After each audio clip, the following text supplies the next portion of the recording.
It also means a disaster for Ukraine. We are witnessing not just diplomacy underway, but shuttle diplomacy. Secretary Rubio, National Security Advisor Walt, Good morning. Envoy Steve Witkoff are headed over here. Welcome into the Monday edition of the Bruce Hooley Show. Loud noise in my ear. Sorry about that. We will roll. We got a lot going on this weekend. It's amazing when you have a president who doesn't go on vacation to Rehoboth Beach, Delaware every weekend. And we have a new entry in the governor's race, worst kept secret in Ohio. So I hear the music and we're ready to start.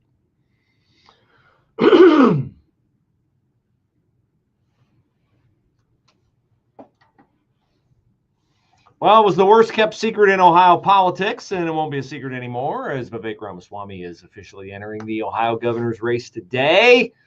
Not sure it fills in all the pieces in the puzzle because we still don't know if the newly named Lieutenant Governor Jim Tressel is going to run for governor in 2026 when Mike DeWine's second term in office ends. We will discuss that today in hour number 1 of the Bruce Hooley Show. Welcome back to a new week. We'll also discuss it in hour number 2 with Jack Windsor of the Windsor Report. Jack brings a unique perspective, and if you're not listening to his show every day at 5 o'clock, Monday through Friday at least, well, then you're subjecting yourself to bad afternoon radio. Jack does a great job, and we're fortunate to have him. He'll sit with us in studio for a segment, maybe a little bit longer. I'm not sure I can get to everything I need to get to with Jack in one segment, but we'll have Jack in at the top of the second hour. Vivek Ramaswamy, 39 years old, a guy who was already known on the national stage prior to the presidential campaign, but became more known because of his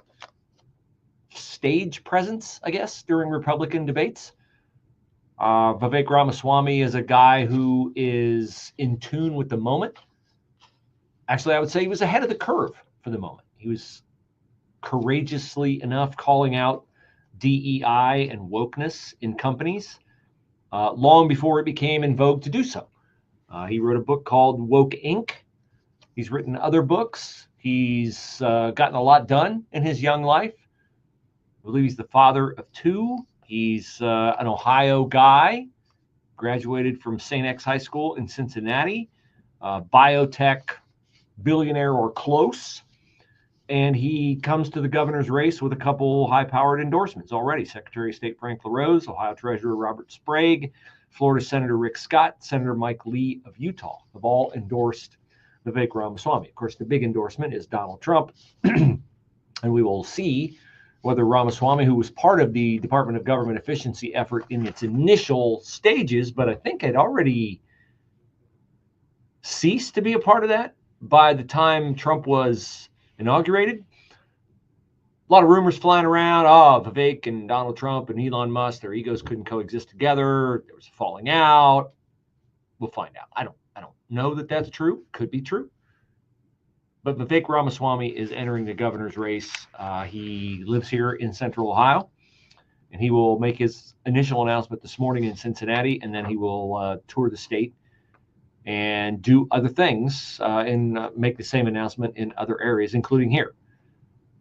So it's going to get very interesting. It's going to get very, very interesting, and I would dare say that Vivek Ramaswamy would be a lot more interesting and a lot more present, a lot more out front as governor than Mike DeWine ever aspired to be.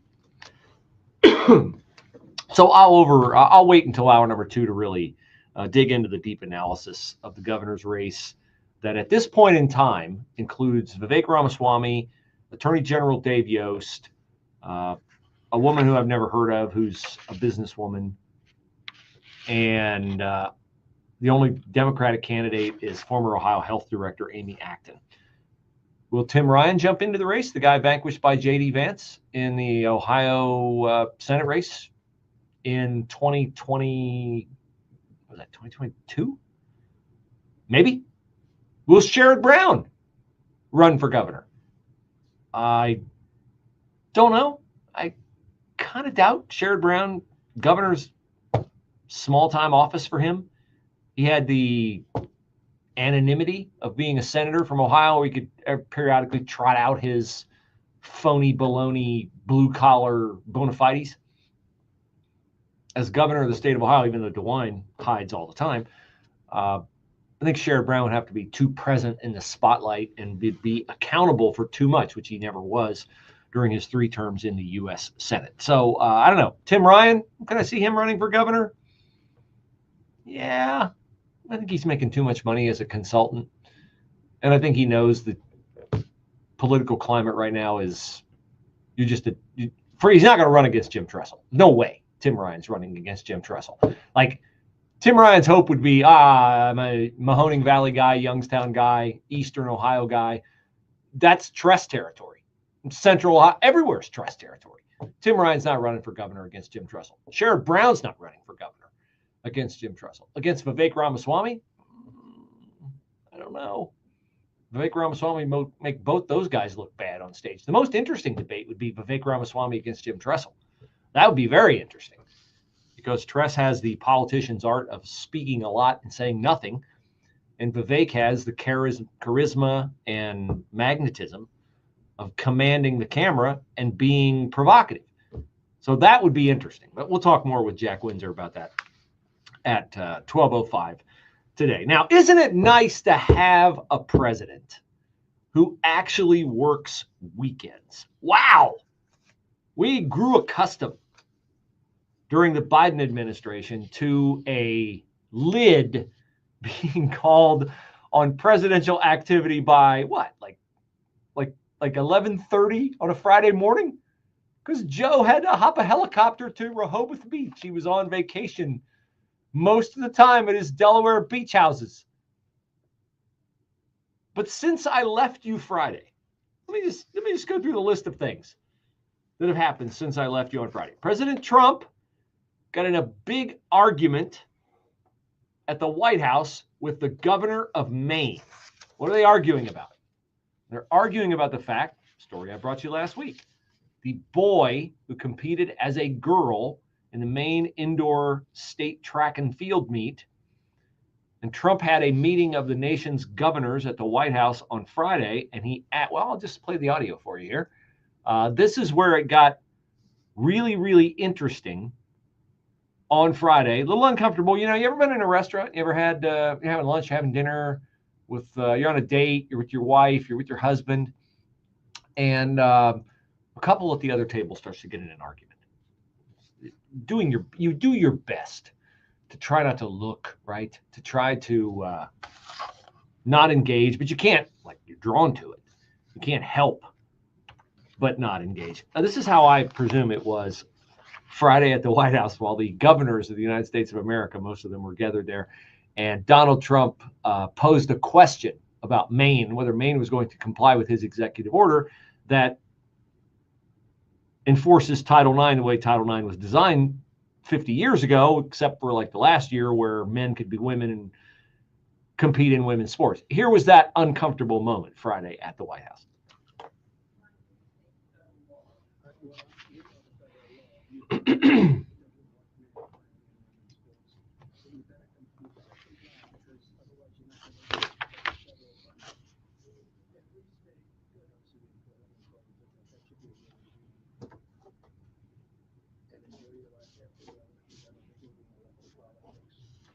Ouch. That's uncomfortable. That makes the salad go down a little more uncomfortably than it normally would. That's Janet Mills, your Maine governor.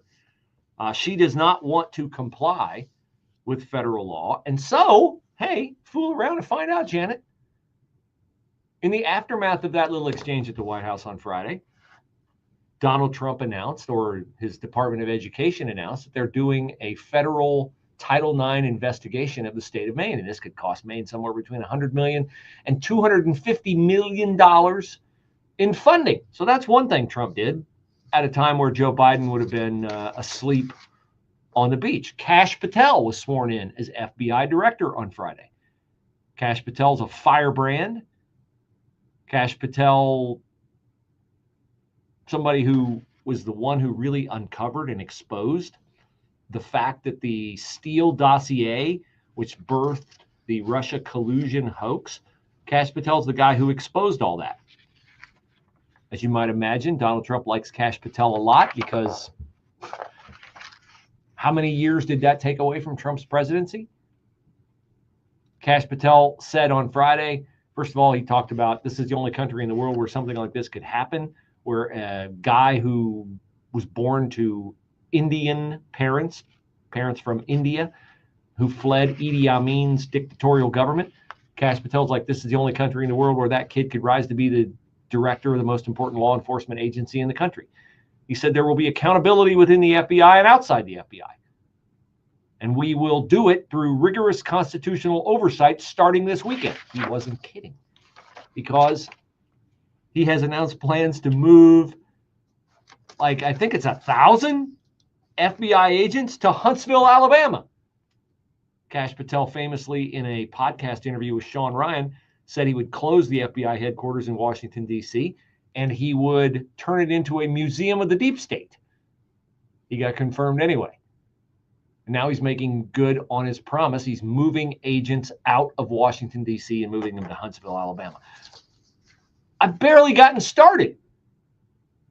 I won't go into, because I don't have the time to right now, but I will on the other side of the break, the further unmasking of the evil of Hamas.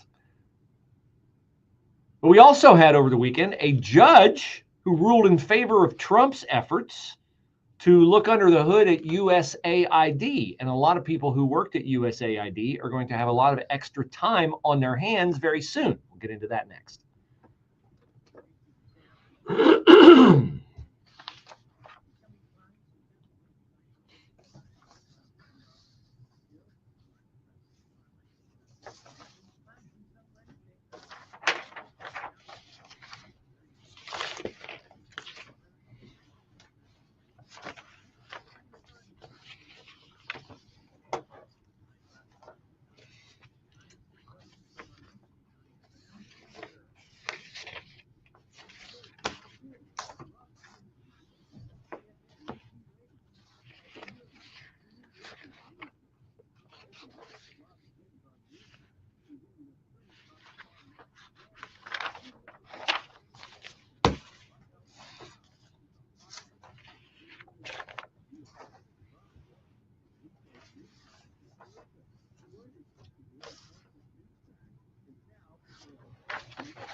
All right, we got My Pillow, and that second Jack segment's only 4.5 minutes, so you'll The have second one, yeah, I'll fill the second. Okay. Yeah. Okay.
MyPillow.com prices have never been lower across the board. That's why they're calling this their first mega sale ever. I always think MyPillow prices are low because I remember when I paid $80 for my MyPillow back about 8 years ago, Greater Columbus Home Show. That was actually it was more than that because it was in advance of Donald Trump getting elected president. Because once Donald Trump got elected president and ran for re-election, that's when Mike Lindell started to have problems with big box stores, and big box stores kicked his products out. And Mike Lindell could have kept his prices where they were, but he's a good guy, he's an honest guy, and so he decided, well, if I don't have to pay store stocking fees, I can lower my prices. I can pass that along to my customers, and he's done it. He's selling direct to you through MyPillow.com. Use my promo code Bruce. Sheets, queen size, Giza Dream bed sheets, under $60. MyPillow towel sets under $30. A standard MyPillow under $15. Queen and king size pillows under $20. Crazy prices. I'm not lying. It's a mega sale.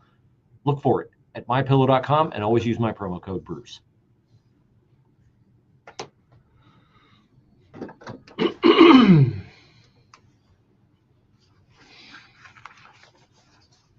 So Donald Trump clearly is not on the same time schedule as Sleepy Joe Biden, who took every weekend, it seemed to me, to fly to Delaware and rest up after pretty much vanishing from sight by 4 p.m. every afternoon, Monday through Friday. Trump, this is just since Friday, since I left you, okay? Kash Patel confirmed, sworn in as head of the FBI. And, you know, if you're a guy who impresses Trump enough to become head of the FBI, you hit the ground running. So Kash Patel announced over the weekend that he wants to relocate 1,500 FBI staff outside Washington, D.C., including moving 500 of them to Huntsville, Alabama. That's got to be a culture shock for the deep staters. Also over the weekend, Kash Patel got his right-hand man. Donald Trump announced in a Truth Social post on Sunday that his deputy director of the FBI, who is not subject to Senate confirmation because he never could get it, is none other than firebrand podcaster Dan Bongino, host of the Dan Bongino Show. Now, there were a lot of people who thought Dan Bongino, former Secret Service agent, would be the head of the Secret Service. But no, I thought, man, Bongino's got a great gig. Killing it on Rumble. He's a partner in Rumble. He's crushing it every day. He's got hundreds of thousands of people watching his live stream. Now, he doesn't need the money. Dan Bongino is going to move to Washington, D.C., former New York City police officer, member of the Secret Service, guarded Obama. If you work at the FBI and you got Kash Patel and Dan Bongino as your bosses now, you shouldn't be unclear about what your life is going to be like. And the fact that there are not just one, but 2 new sheriffs in town. Also over the weekend, I got so many choices here. Let's talk. Oh, we got the email from Elon Musk to every single federal employee saying, hey, email me back and let me know the 5 things you accomplished last week in your job. And if you don't respond by midnight tonight, we will take that as your resignation. I don't know if Musk is serious about this. I don't know if he's got the weight of Trump behind him, but man, he just keeps, it's almost like Elon Musk sits down like on a Wednesday afternoon or a Thursday afternoon and goes, okay, what can I do this weekend to like really drive the left crazy? Knowing that he's already been doing it. So, they've already fired like 77,000 government employees. 3% of the government's federal workforce resigned with the buyouts that Musk offered. They get 8 months' pay. It's a pretty good deal, really. Pentagon announced plans to dismiss 5,400 employees. Oh, speaking of the Pentagon, Trump also over the weekend fired the head of the Joint Chiefs of Staff. Air Force General Charles C.Q. Brown was fired on Friday. He will be replaced by retired Air Force Lieutenant General Dan Kane. Trump likes Kane because when Kane was in Iraq, I think he told Trump we could get rid of ISIS in a week. Trump likes to move fast. C.Q. Brown is out. He was the second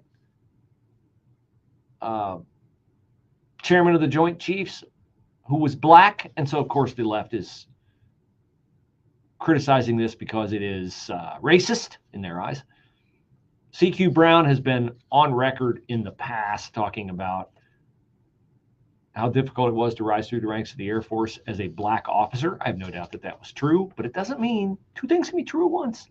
CQ Brown can be a guy who persevered through racial discrimination in the U.S. military. It doesn't mean that you should then, once you gain a position of power, institute more racial discrimination in the military, advantaging people because of their sex or because of their race. See, if CQ Brown was able to overcome it, fantastic, good for you. And it was instructive that Trump and Pete Hegseth, when they dismissed CQ Brown, did not rip on him. Typically, when Trump lets somebody go, they're a loser, complete zero. No, Trump said that CQ Brown, I want to thank General Charles CQ Brown for his 40 years of service to the country, including as our current chairman of the Joint Chiefs of Staff. He's a fine gentleman and an outstanding leader, and I wish a great future for him and his family. When does Trump ever fire somebody say stuff like that? Pete Hegseth has been on record in his books and in other interviews saying that CQ Brown went too far on DEI stuff, so CQ Brown is out. And Pete Hegseth was on Fox News Sunday with Shannon Bream. Shannon Bream asked him, is there a list of people that you and Trump want to get rid of? He says, there's no list. I've heard that. I've seen that rumor. We have a keen eye toward military leadership and their willingness to follow lawful orders. This is all about defending the Constitution. Joe Biden gave lawful orders. A lot of them were really bad. It's unfortunate how they eroded our military. Ideological COVID mandates. President Trump has given another set of lawful orders, and they will be followed. And if they're not followed, and all these orders are in keeping with the Constitution and norms inside the military, if they're not followed, then those officers will find the door. CQ Brown, he's on his way out the door. This, of course, sent the libs into a tailspin. There's no lib who is perpetually in a tailspin more than Margaret Brennan of CBS. Here is what she had to say to Utah Senator John Curtis. The decision by the president on Friday to dismiss not only the chair of the Joint Chiefs, but also 5 other senior military officers. The former chair of the Joint Chiefs, General Martin Dempsey, released a statement saying, trust should be based on leadership, integrity, and performance. To relieve a senior officer, not for a lack of one of those qualities, but for a real or perceived disagreement in their beliefs, harmfully politicizes the military profession. Are you concerned that's what's happening here? You know, I think we have to stop and look what happened really last November. And one of my colleagues described it this way. It was a stop the car moment. Those of us who have had young kids and have been on family vacations know what a stop the car moment is. It's a, kids, you're so disruptive that we're stopping the car. And I think in many ways, the American people said, stop the car. We want dramatic change. We're unhappy with what's happening at the border. We're unhappy with the economy. We're unhappy with so many things. You keep promising that you're going to cut spending and you don't. Stop the car. Yeah, stop the car. Don't make me come back there, kids. Don't make me come back there to the Pentagon, CQ Brown. Don't make me come back there to the FBI, Chris Wray. Don't make me come back there, whoever you are at USAID. Oh, that's Samantha Power. Don't make me come back there. Donald Trump is calling a halt to the nonsense in the back seat. With SRN News, I'm Rich Thomason. A lawsuit has been filed in response to Elon Musk's demand that federal workers explain their accomplishments or risk being fired. Musk is in charge of President Trump's Department of Government Efficiency, set a deadline of 11:59 Eastern Time tonight to respond. The FBI getting a new deputy director, President Trump announcing the appointment of Dan Bongino as director Kash Patel's right-hand man. Mr. Trump calls it great news for law enforcement and for American justice. President Trump is hosting Emmanuel Macron at the White House today. Ukraine is expected to top the agenda in the discussion between Mr. Trump and the French president. And there's word this morning that Grammy-winning singer Roberta Flack has died at the age of 88. On Wall Street, stocks are mixed. The Dow up 162 and the NASDAQ down 86 points. More details, srnnews.com. Do you owe $10,000 or more in credit card debt or personal loans? With credit card debt at all-time highs, Debt Relief Advocates is urgently notifying consumers of debt relief now being made available, designed to aid consumers with out-of-control credit card debt. Those who qualify and enroll for this relief program will only have to pay back a fraction of what they owe. This is not bankruptcy or a debt consolidation loan. This is a relief program that credit card companies would rather you not know about, as it ends your debt nightmare and saves you lots of money. Consumers owing at least $10,000 in credit card debt or personal loans can now take advantage of this debt relief as the cost of living skyrockets. Debt Relief Advocates has established a relief hotline for you to call to learn what debt reduction you may qualify for, so don't wait. For this free information, call the Relief Hotline at 800-606-4110. 800-606-4110. Again, that's 800-606-4110. Athletes and actors to comedians and politicians, Chris DeGaule's interviews regularly grabs national headlines, and you can hear him weekday mornings from 6 to 9 on your station for news, opinion, and passion. 98.9 FM, The Answer. Just hearing the word IRS can make people break out in a cold sweat. No one wants to deal with the IRS, and now you don't have to. The good news is Legal Tax Defense has been successfully negotiating with the IRS for more than 15 years. It doesn't matter how much you owe, whether it's $5,000 or $5 million. You deserve the best in the business on your side, and that is Legal Tax Defense. Even if you're working with someone else and just want a second opinion, there is no cost or obligation to call. They can prevent levies, liens, wage garnishments, even file back tax returns. And the best news about Legal Tax Defense is they won't take your case unless they know they will reduce or eliminate your tax debt. Call Legal Tax Defense right now for a free, no-risk consultation. 800-292-7875. 800-292-7875. You have nothing to lose, but everything to gain. 800-292-7875. Feel like you're trying to push a boulder uphill wearing skates? If you run or manage a local business today, you're challenged like never before. We get it, and we want to help. We're Salem Surround. We're a full-service marketing agency that'll help you increase your customer base by designing incredibly effective plans to reach your consumers day, night, and everywhere they might be. If you're a local business and want to see what Salem Surround can do for you, Google Salem Surround Columbus. Remember to Google Salem Surround Columbus today. News, opinion, passion. Here, 98.9 FM, The Answer. Anywhere you go with The Answer's mobile app at 98.9fm.com. Also on your smart speakers, TuneIn, or iHeart. QC Kinetics, they offer you a free consultation. What is QC Kinetics? Well, it's a clinic in Dublin and another clinic in Gahanna. And they offer you the opportunity to experience really revolutionary medical treatment. Science-based, but not surgical, and definitely not something that will tether you to medicine that, might take away your pain, but may have side effects or who knows what else that medicine does to your body when you take it on a long-term basis. Wouldn't it be better if your body healed itself? Yeah, of course it would. And it often does with a cut finger or a sprained ankle or stubbed toe. QC Kinetics simply withdraws your blood. They withdraw from your blood the platelets, the healing agents, and then they re-inject it into the affected area, giving your body a double dose of the good stuff. And then people find relief. See if this will work for you. Let them evaluate your situation. 380-208-4544. 380-208-4544. That's 380-208-4544.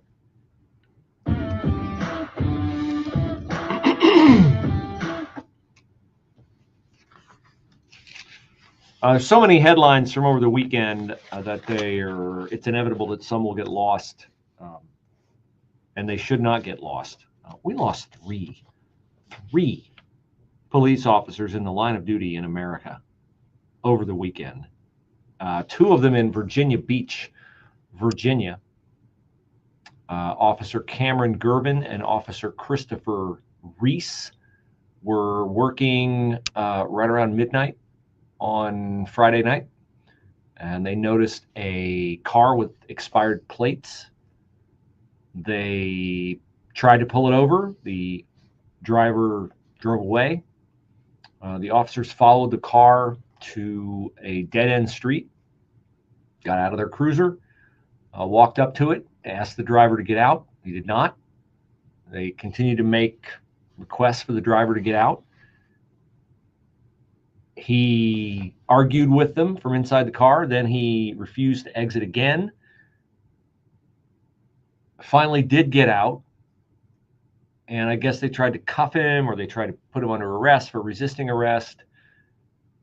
And in the midst of that struggle, this criminal pulled a pistol from his waistband and shot both officers. Now, that did not kill the officers, but it did disable them to the point where they were laying on the ground. And then this criminal walked up to them and calmly fired into them and killed them, executed them right there on the street.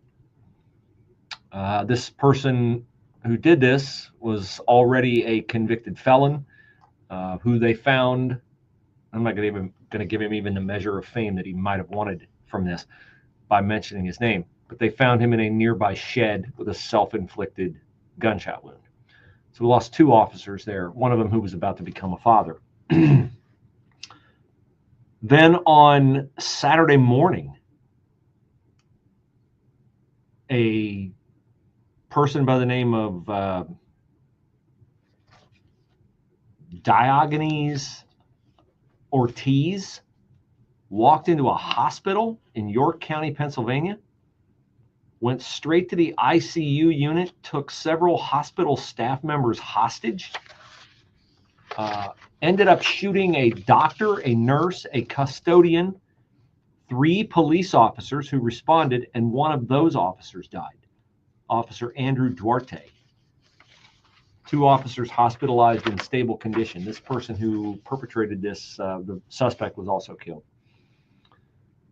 He was apparently upset over what he deemed to be inadequate care given to a loved one who had been in the ICU a few weeks ago and who had died. So he targeted the doctor who was working on that person, and he targeted hospital personnel, and he ended up killing a police officer and wounding 5. So the goings on in Washington, D.C. get tons and tons of headlines, tons and tons of attention, and I understand they're more impactful on everyday Americans, but I never want you to lose sight of the fact that our first responders put themselves in danger every single day. And we need to honor them for their bravery, for their valor, for their sacrifice, and never overlook the fact that they run toward the danger. I mean, you could let this guy go in the car. What are you out?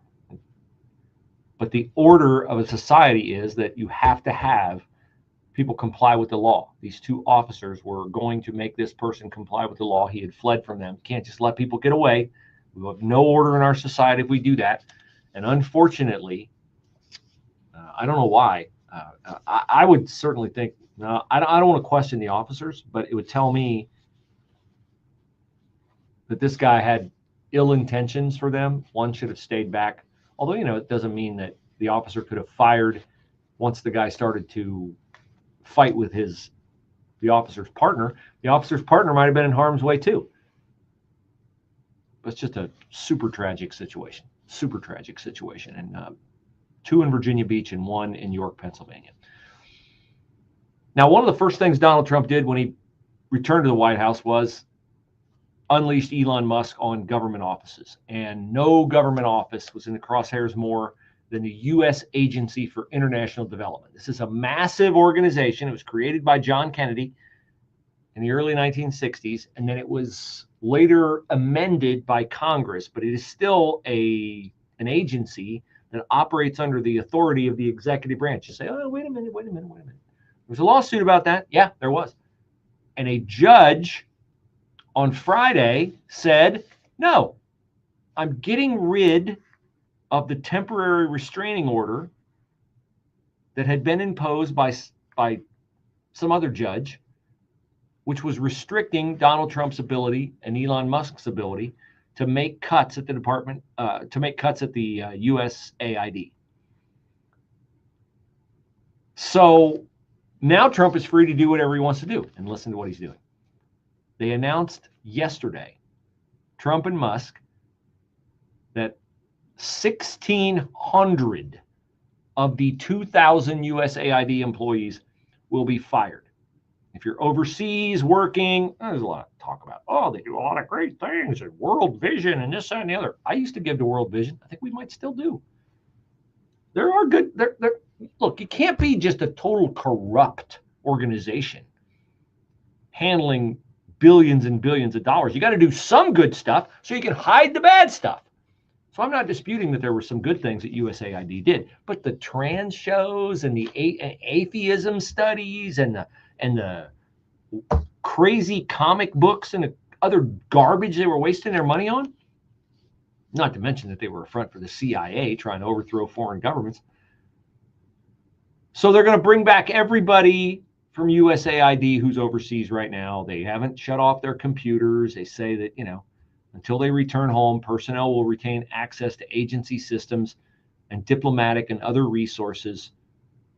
In the coming weeks, we will provide details on how to retrieve your personal items from the former USAID workspaces and return government issue advices. Former USAID workspaces, Bruce? What becomes of the mammoth USAID headquarters? They have someone they're going to move in there. Guess who it is?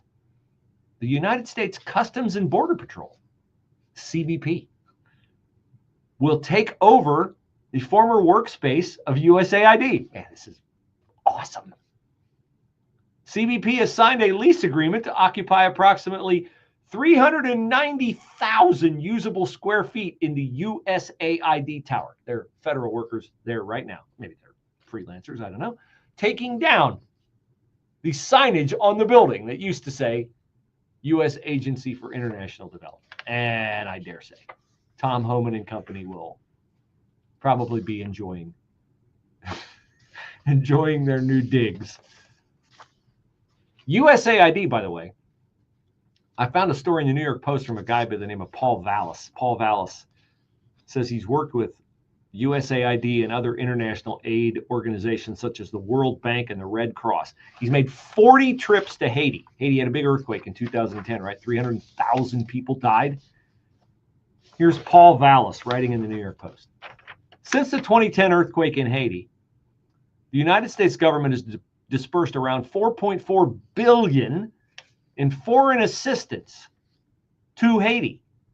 At least $1.5 billion was dispersed for immediate humanitarian aid, while another $3 billion went to recovery, construction, and development. Less than $50 million, or 2%, went to Haitian organizations or firms. By comparison, $1.3 billion, or 56%, has gone to firms located in or near the U.S. Capitol. Those would be non-governmental organizations, ladies and gentlemen. We're going to give this money to this nonprofit. And then the nonprofit will go into Haiti and they'll take care of the problem. Except when these nonprofits were asked to file reports accounting for the money, only 20% responded to a survey request. And those were people who had received $730 million, which is way less than was allocated.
All right, I suppose I should apologize. I've been holding out on you. Told you I had a secret.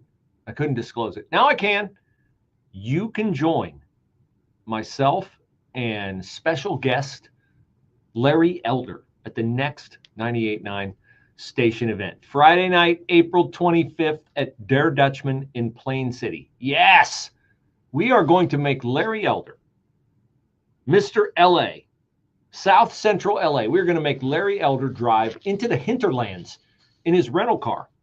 Will Larry trust his GPS to navigate the Post Road 33 interchange and meander through the village of Plain City to get to the awesome Der Dutchman?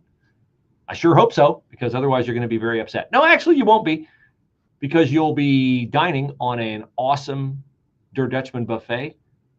Homemade bread, roasted chicken, roast beef, mashed potatoes and gravy, green beans, noodles, assorted pies for dessert. Stay away from the coconut cream. That's mine. Drinks are included. This will be on Friday night, April the 25th. Seating is limited on a first-come, first-served basis. Jack Windsor will also be there. Jack and I will be arm wrestling over the coconut cream pie. Go to 98.9 The Answer and get your 98.9theanswer.com and get your tickets now.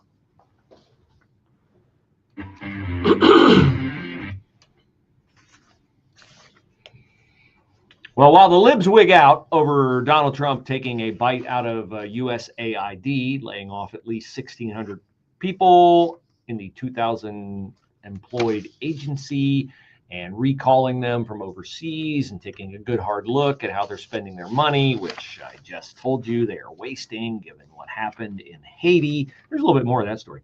I'm going to get to Joe Rogan's take on this in a minute. Haiti, of course, has been a disaster area for a long time since that 2010 earthquake. But as I said, this story in the New York Post, a guy who went to Haiti 40 times named Paul Vallis, he says that the Red Cross, USAID, nobody would respond. They had 196 organizations that got money from USAID and the $4 billion. 196 organizations. Only eight had detailed information about their activities in Haiti. They got the money. What did they do with it? Nobody knows. They got rich. That's what happened. The Red Cross, they're a good organization, right? They provided housing, they said, to 130,000 people. Man, those must have been crowded because the Red Cross could only verify that they built 6 homes in Haiti. Wow. That doesn't do much to ease the overcrowding problem in Haiti. And the Red Cross also refused to make an available list of the specific activities they conducted in Haiti. Okay, so this is why the Trump administration is inherently skeptical of USAID and why the American taxpayer and the American citizen who Joe Rogan speaks for is suspicious of USAID. Right now is we're getting a chance to see what happens when you take a business approach to the government in the White House. We're seeing right now with this whole USAID thing where they're uncovering massive amounts of corruption and waste, and you're seeing someone look at this thing that is incredibly efficient almost by design, and instead of saying like, well, this is just how it is and this is how these politicians get funded, so let's just keep this thing going the same way it is and make some incremental changes to try to make people happy so we still get elected. Instead of that, You're seeing a politician, a president who's coming in who can't get reelected. So he's just going ham. And he's just cleaning out everything. And people are freaking out. The same people that say we need radical change. Right. We need radical change. We've got corruption. We need radical change. Okay, well, here's your radical change. We don't need this. But you do. Yeah. The government does. They need oversight. Yeah, And they haven't had that. And because of that, you're seeing this, not just waste. You could call it waste, but it's deeper. It's deeper than waste. It's corruption. And you're seeing that corruption get weeded out. I am hoping that this is successful and that it yields a benefit to the American people, to the working class people, to everybody, where they recognize, like, hey, we can't just be spending all our tax money on nonsense. Right. And it all should be done with a real clear understanding of getting results. Right. Imagine that, results from your United States government, accountability and following through on promises. Trump is doing all that. The lefties, though, are telling a much different story. You've seen reported, I'm sure, oh, Trump's approval is falling. James Carville said, wait 30 days. His approval is going down. People are getting tired of it. Well, yeah, because you idiots keep talking about, well, 30 days and the prices haven't gone down. Now you get a conscience on prices when they went up and up and up and up and up and up and up under Joe Biden. The new Harvard-Harris poll will confound that narrative. Unfortunately for the lefties, Trump's approval is at 52%, up 9 since last week. They must like the cuts. Trump disapproval, 43%. He's 9 points above water. 58% say he's doing better than Biden. What is wrong with the 42 who don't say that? 81% support deporting criminal aliens. As long as that number holds, he's going to be fine. 76% support eliminating fraud, waste, and abuse. How many times have I told you Democrats are on the 20% side of 80-20 issues? 76% of Americans support eliminating waste, fraud, and abuse. That's USAID. That's the 20 million or 70 million, I guess, they clawed back at EPA. The $2 billion that they parked in Stacey Abrams' back pocket when the income for her climate initiative was $100 in a year. And then they got $2 billion in government grants. 76%, according to the Harvard-Harris poll, support closing the U.S. border, and 70% support merit-based hiring. That's a problem for you on the Democratic side. A problem for you on the Democratic side. Now, a couple headlines from Europe. Pope Francis has been hospitalized for over a week. He's in critical condition. He's 88 years old. And the Vatican issued a statement today said that he is, quote, more unwell than yesterday. They are fearful that he will contract sepsis, which I guess is a blood disease. He has needed blood transfusions due to anemia. He has needed oxygen, although they said he was alert and spent much of yesterday seated in an armchair. I hope he wasn't watching Ohio State try to score against UCLA. If he was, that'll send him into a tailspin. The Holy Father's condition remains critical, the Vatican statement said. The Pope is not out of danger. He did fall twice in December and once last month. And then the other development since Friday, when I began the show talking about just how horrifically evil Hamas is. We knew Friday they had celebrated and literally danced upon the coffins of the two little boys who were 4 and 9 months when they were kidnapped by Hamas. And Hamas said, well, yeah, they're dead, but here's their bodies. And they were killed in an Israeli airstrike. Not true. Shocker that people who would burn babies in ovens when they crossed into Israel on October the 7th would not be trustworthy, right? Shocker that people who said they returned the mother's body only to find out that it was the body of an unidentified Gaza woman. Shocker that they would lie. Forensic analysis on the young Bebas children shows that they were killed with the bare hands of Hamas terrorists. They were strangled. They were strangled. And then they were disfigured with rocks to make it appear that they had died in the collapse of a building felled by IDF bombing raids. This is how despicable and unfathomably evil these people are. They cannot be allowed to coexist in any proximity to any Jew in the world. They cannot be. And remember, the father is still alive. He was a hostage and he was returned. And he wanted the details of his son's murder disclosed so that people would have a full understanding of Hamas. If you own a timeshare, don't miss this public service announcement from Chuck McDowell, founder of Wesley Financial Group. If you receive an unsolicited phone call or mail piece to discuss selling, renting, or especially canceling your timeshare, don't fall for it. If you really want out of your timeshare, hang the phone up immediately or throw that mail piece in the trash and contact your timeshare resort or Wesley Financial Group for assistance with your timeshare. As the only Inc. 500 timeshare cancellation company, our knowledge, experience, and results has made Wesley a trusted resource for over 40,000 families we've helped get out of their timeshare.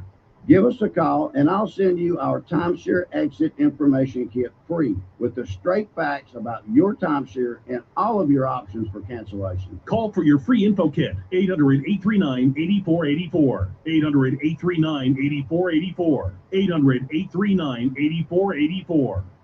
Find us at 9890theanswer.com. Download our apps and stream us 24/7. WTOH and TOH HD1, Upper Arlington, Columbus.